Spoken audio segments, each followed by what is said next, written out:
So my name is Luis Herrera, and I'm formerly the city librarian at the San Francisco Public Library. So my experiences as a librarian date back to, the mid-70s. So it's a long time, 40 years of working in libraries. I started off as a school librarian in my middle school that I attended, so that was kind of cool. And then after that, I worked in libraries in Texas. Then I moved to California and worked in Long Beach, California, San Diego, Pasadena, and then San Francisco. And I was director of two of those libraries in Pasadena for about a decade and San Francisco for about 13 years. So that's the extent of my experience.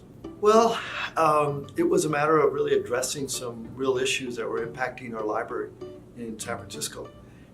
We had concerns from staff feeling that they weren't equipped to really deal with what was required in terms of a skill set to work with people that were either experiencing homelessness or had mental health concerns. So they said, we're not social workers, and how do we do this? So that's the genesis of it, listening to staff and hearing from them. And at the end of the day, we felt like the best model, or a possible model at the time, was to literally hire a social worker and see if she could be based out of the main library. And then I talked to at the time, director of public health, and she was very collaborative. She said, yeah, if you pay for her. And we did. So it was great. It turned out to be a match made in heaven, really, with Leah Esquera, who was our social worker. So what I would love for folks to take away is that every library needs to address the issue of people experiencing homelessness differently, based on their local situation. But the most important aspects really is to forge partnerships with people that know how to do it, that have the skills, and that are willing to work with you on that. And to make sure that you have kind of an engagement with the community that you're serving, not to do it kind of as a silo, because that's kind of the recipe for failure. You really need to engage the community and the stakeholders and the clients. And that's easier said than done. I also think that people need to recognize that it's a work in progress, that it takes time, and that's, it's trials and tribulations, that you're going to have some failures. But at the end of the day, if you really have staff committed to it, it changes the culture of the library into one that, from my standpoint, is one of compassion, one of really caring for people, and that's kind of in our DNA anyway. Librarians are just terrific of that public service aspect. So I think the takeaway, besides saying working with other agencies and collaborators, to also change the culture from within and to do some self-reflection about what you could be doing differently and better. Yeah, the question came up about, what was our culture like before the engagement with the social worker to the final outcome. And I think we went in there kind of assertive and aggressive, thinking like, we're going to change behavior. And that was kind of a false assumption. It really was not until we decided that listening and engaging the community and people that worked with people experiencing homelessness, that we really turned a corner. So I learned to be more effective in listening, and the same thing with our management team. And they were really painful conversations that we had to have. But I'm really proud of our team because they were willing to grow and to say, we came out of this as a much more humane organization than we were before, and we can do even greater things. And the rewards were phenomenal because we really had kind of gained a new sense of respect in the community, because these folks that at one point sort of put our feet to the fire and called us on the way we were providing services really said that we changed. And I think that was important for them. Oh, that's one of my favorite questions. The library is just for books, right?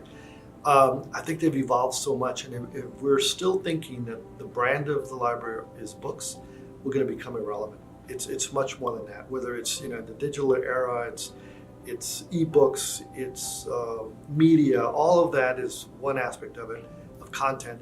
But the other one is all about community engagement, the program piece. I always tell folks that are involved in early literacy or community engagement, that they're the future of the library, because we're about really kind of engaging in community dialogue and in having people from the community come in and engage with us to benefit our public. So libraries are more relevant than ever, and I think it's because we're willing to adapt and change. And I mentioned that today, that in my experience, one of the takeaways for me is how resilient and adaptable libraries are.